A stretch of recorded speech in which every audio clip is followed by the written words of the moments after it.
ನಮಸ್ಕಾರ, welcome to my channel. ನಾನು ಮೌನೇಶ್ ವಾಲಿಕ. ಇವತ್ತಿನ ಈ ವಿಡಿಯೋದಲ್ಲಿ RPF ಕಾನ್ಸ್ಟೇಬಲ್ ಮತ್ತು ಸಬ್ ಇನ್ಸ್ಪೆಕ್ಟರ್ ಹುದ್ದೆಗೆ ಒಂದು ನೋಟಿಫಿಕೇಷನ್ ಬಂದಿರುತ್ತದೆ. ಅದರ ಬಗ್ಗೆ ಸಂಪೂರ್ಣವಾದ ವಿವರವಾದಂಥ ಮಾಹಿತಿಯನ್ನು ಈ ವಿಡಿಯೋದಲ್ಲಿ ಸಂಪೂರ್ಣವಾಗಿ ನೋಡ್ಬೋದು. RPF requirement 2024, RPF new vacancy 2024 ಅಂತೇಳಿ ಒಂದು ನೋಟಿಫಿಕೇಷನ್ ಬಂದಿದೆ. ಅದಕ್ಕೆ ಏಜ್ ಲಿಮಿಟು ಮತ್ತು ಎಷ್ಟು ಪೋಸ್ಟ್ ಇದ್ದಾವೆ, ಯಾವ ರೀತಿ ಅಪ್ಲಿಕೇಶನ್ ಹಾಕೋದು, ಯಾವಾಗ ಅಪ್ಲಿಕೇಶನ್ ಡೇಟ್ ಓಪನ್ ಆಗುತ್ತೆ, ಎಲ್ಲದ್ರ ಬಗ್ಗೆ ಸಂಪೂರ್ಣವಾದಂಥ ಮಾಹಿತಿ ಈ ವಿಡಿಯೋದಲ್ಲಿ ನೋಡ್ಬೋದು. ಇಲ್ಲಿ RPF ವೇಕೆನ್ಸಿ ರೈಲ್ವೆ ಪ್ರೊಟೆಕ್ಷನ್ ಫೋರ್ಸಿಂದ ಸುಮಾರು 12,476 ಹುದ್ದೆಗಳನ್ನು ಕರೆದಿದ್ದಾರೆ. ಎಷ್ಟು ಪೋಸ್ಟ್ ಇದ್ದಾವೆ ಮತ್ತು ಎಷ್ಟು ವೇಕೆನ್ಸಿ ಇಲ್ಲಿ ಖಾಲಿ ಇದ್ದಾವೆ ಅನ್ನೋದ್ರ ಬಗ್ಗೆ ನೋಡೋಣ. ಟೋಟಲ್ಲು 12,000 ಪ್ಲಸ್ ಪೋಸ್ಟ್ ಇದ್ದಾವೆ, ಮೇಲು ಮತ್ತು ಫೀಮೇಲ್ಗೆ ಸೇರಿ. ಯಾವ್ಯಾವ ಥರ ಪೋಸ್ಟ್ ಇದ್ದಾವೆ ಅಂದರೆ ಕಾನ್ಸ್ಟೇಬಲ್ಗೆ 9,000 ಹುದ್ದೆಗಳಿದ್ದಾವೆ ಮತ್ತು ಸಬ್ ಇನ್ಸ್ಪೆಕ್ಟರ್ ಹುದ್ದೆಗೆ 3,000 ಹುದ್ದೆಗಳು ಅವರಿಗಿದ್ದಾವೆ. ಮತ್ತು ಇದಕ್ಕೆ ಅಪ್ಲಿಕೇಶನ್ ಹಾಕ್ಬೇಕಾದ್ರೆ ಏನೇನು ಅರ್ಹತೆ ಬೇಕಂದರೆ, ಇದಕ್ಕೆ ಏಜ್ ಲಿಮಿಟು 18ರಿಂದ 25 ವರ್ಷದ ಒಳಗಿನವರು ಇದಕ್ಕೆ ಅಪ್ಲಿಕೇಶನ್ ಹಾಕ್ಬೋದು. ಮತ್ತು ಸಬ್ ಇನ್ಸ್ಪೆಕ್ಟರ್ ಹುದ್ದೆಗೆ 20ರಿಂದ 25 ವರ್ಷದ ಒಳಗಿನವರು ಕಂಪಲ್ಸರಿ ಅರ್ಜಿ ಹಾಕ್ಬೋದು. ಮತ್ತು ಏಜ್ ರಿಲ್ಯಾಕ್ಸೇಷನ್ ಯಾವ ರೀತಿ ಕೊಟ್ಟಿದ್ದಾರೆ ಅಂದರೆ, 5 ವರ್ಷ SC/ST ಅವ್ರಿಗೆ ಕೊಟ್ಟಿದ್ದಾರೆ ಮತ್ತು 3 ವರ್ಷ OBC ಕ್ಯಾಂಡಿಡೇಟ್ ಕೊಟ್ಟಿದ್ದಾರೆ. ಮತ್ತು ಇದು ಕಾನ್ಸ್ಟೇಬಲ್ ಫಿಸಿಕಲ್ ಏನೇನು ಇರುತ್ತೆ ಅಂದರೆ, ಇದರಲ್ಲಿ ಹೈಟು 165 ಸೆಂಟಿಮೀಟ್ರು ಪುರುಷರಿಗೆ ಮತ್ತು ಮಹಿಳೆಯರಿಗೆ 157 ಸೆಂಟಿಮೀಟ್ರು ಮತ್ತು SC/ST ಅವರಿಗೆ 160 ಸೆಂಟಿಮೀಟ್ರು, ಮಹಿಳೆಯರಿಗೆ 152 ಸೆಂಟಿಮೀಟ್ರು, ಬುಡಕಟ್ಟು ವಿದ್ಯಾರ್ಥಿಗಳಿಗೆ 163 ಸೆಂಟಿಮೀಟ್ರ್ ಮತ್ತು ಮಹಿಳೆಯರಿಗೆ 155 ಸೆಂಟಿಮೀಟ್ರು. ಚೆಸ್ಟು OBC ಅವರಿಗೆ 80 ಸೆಂಟಿಮೀಟ್ರು, ಎಕ್ಸ್ಪೆಂಡ್ ಮಾಡಿದಾಗ 5 ಸೆಂಟಿಮೀಟ್ರ್ 85 ಸೆಂಟಿಮೀಟ್ರು. ಟೋಟಲು SC/ST ಅವರಿಗೆ 76 ಸೆಂಟಿಮೀಟ್ರು, ಎಕ್ಸ್ಪೆಂಡ್ ಆದಾಗ 81.2 ಸೆಂಟಿಮೀಟ್ರು ಮತ್ತು ಬುಡಕಟ್ಟು ಸಮುದಾಯದವರಿಗೆ 85 ಸೆಂಟಿಮೀಟ್ರ್ ಎಕ್ಸ್ಪೆಂಡ್ ಆದಾಗ. ಮತ್ತು ಇದಕ್ಕೆ ರನ್ನಿಂಗ್ ಎಷ್ಟಿರುತ್ತೆ ಅಂದರೆ, ಕಾನ್ಸ್ಟೇಬಲ್ಗೆ 5 ನಿಮಿಷ 45 ಸೆಕೆಂಡ್ ಒಳಗೆ 1600 ಮೀಟ್ರ್ ಓಟವನ್ನು ಓಡಬೇಕಾಗುತ್ತೆ ಪುರುಷರು. ಮತ್ತು ಮಹಿಳೆಯರು 3 ನಿಮಿಷ 4 ಸೆಕೆಂಡಲ್ಲಿ 800 ಮೀಟ್ರ್ ಓಡಬೇಕಾಗುತ್ತೆ. ಮತ್ತು ಲಾಂಗ್ ಜಂಪ್ ಪುರುಷರಿಗೆ 14 ಫೀಟ್ ಇರುತ್ತೆ, ಹೈ ಜಂಪು 4 ಫೀಟ್ ಇರುತ್ತೆ.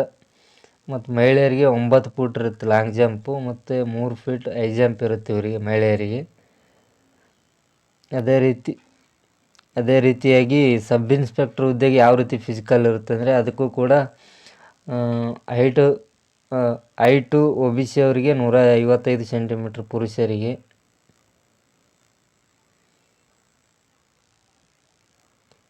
165 ಸೆಂಟಿಮೀಟ್ರ್ ಪುರುಷರಿಗೆ ಮತ್ತು ಮಹಿಳೆಯರಿಗೆ 157 ಸೆಂಟಿಮೀಟ್ರು ಮತ್ತು SC/ST ಅವರಿಗೆ 160 ಸೆಂಟಿಮೀಟ್ರ್ ಪುರುಷರಿಗೆ, 152 ಮಹಿಳೆಯರಿಗೆ ಮತ್ತು ಬುಡಕಟ್ಟು ಅಭ್ಯರ್ಥಿಗಳಿಗೆ 163 ಸೆಂಟಿಮೀಟ್ರು ಮತ್ತು ಮಹಿಳೆಯರಿಗೆ 155 ಸೆಂಟಿಮೀಟ್ರ್. ಮತ್ತು ಚೆಸ್ಟು OBC ಅವರಿಗೆ 80 ಸೆಂಟಿಮೀಟ್ರ್, ಎಕ್ಸ್ಪೆಂಡ್ ಆದಾಗ 5 ಸೆಂಟಿಮೀಟ್ರು, SC/ST ಅವರಿಗೆ 76ರಿಂದ 81.2 ಸೆಂಟಿಮೀಟ್ರು, ಬುಡಕಟ್ಟು ಅಭ್ಯರ್ಥಿಗಳಿಗೆ 80ರಿಂದ 85 ಸೆಂಟಿಮೀಟ್ರ್.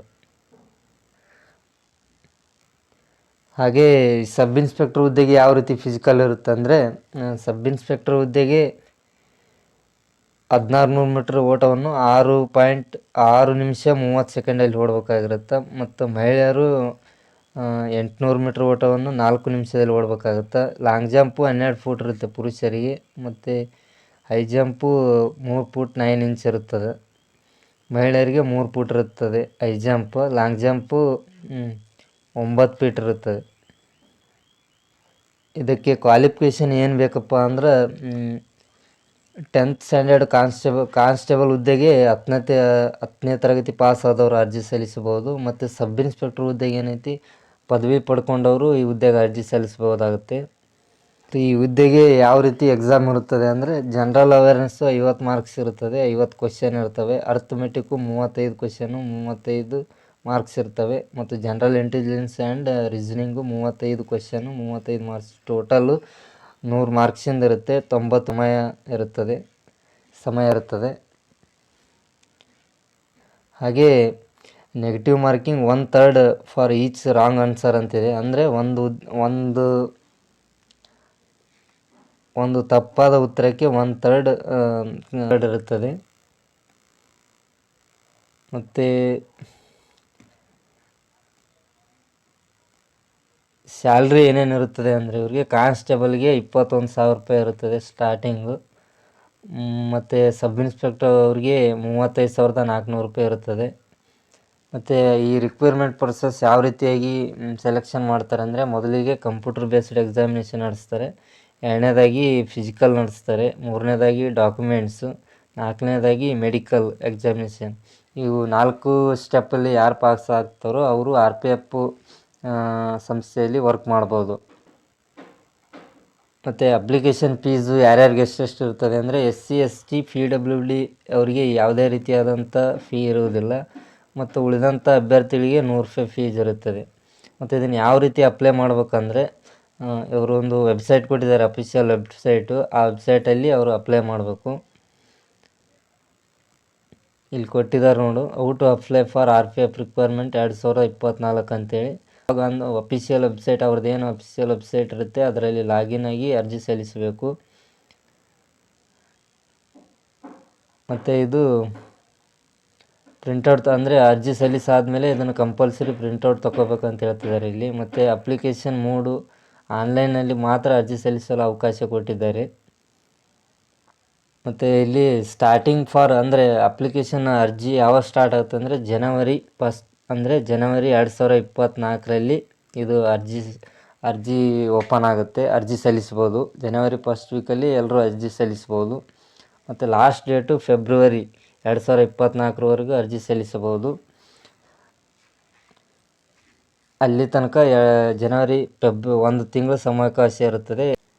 1 ತಿಂಗಳ ಅವಧಿ ಈ ಅರ್ಜಿ ಸಲ್ಲಿಸಲು ಅವಕಾಶ ಮಾಡಿಕೊಟ್ಟಿದ್ದಾರೆ. ಮತ್ತು ಡೇಟ್ ಆಫ್ ಎಕ್ಸಾಮಿನೇಷನ್ಸು ಮುಂದೆ ಹೇಳ್ತೀವಿ ಅಂತ ಹೇಳಿದ್ದಾರೆ. ಇದಿಷ್ಟು ಈ RPF ನೋಟಿಫಿಕೇಷನ್ ಬಗ್ಗೆ ಮಾಹಿತಿ. ಈ ವಿಡಿಯೋ ಇಷ್ಟ ಆಗಿದ್ದರೆ ಎಲ್ರಿಗೂ ಶೇರ್ ಮಾಡಿ, ಲೈಕ್ ಮಾಡಿ. ಜೊತೆಗೆ ಇನ್ನೂ ಯಾರ್ಯಾರು ನನ್ನ ಚಾನಲ್ ಸಬ್ಸ್ಕ್ರೈಬ್ ಆಗಿಲ್ಲ ದಯವಿಟ್ಟು ಸಬ್ಸ್ಕ್ರೈಬ್ ಮಾಡ್ಕೊಳ್ಳಿ. ಹಾಗೆ ಎಲ್ಲರೂ ಅರ್ಜಿ ಸಲ್ಲಿಸಿ ಅಂತ ಹೇಳ್ತಾ ಈ ವಿಡಿಯೋ ಮುಗಿಸ್ತಾ ಇದ್ದೀನಿ. ಧನ್ಯವಾದಗಳು.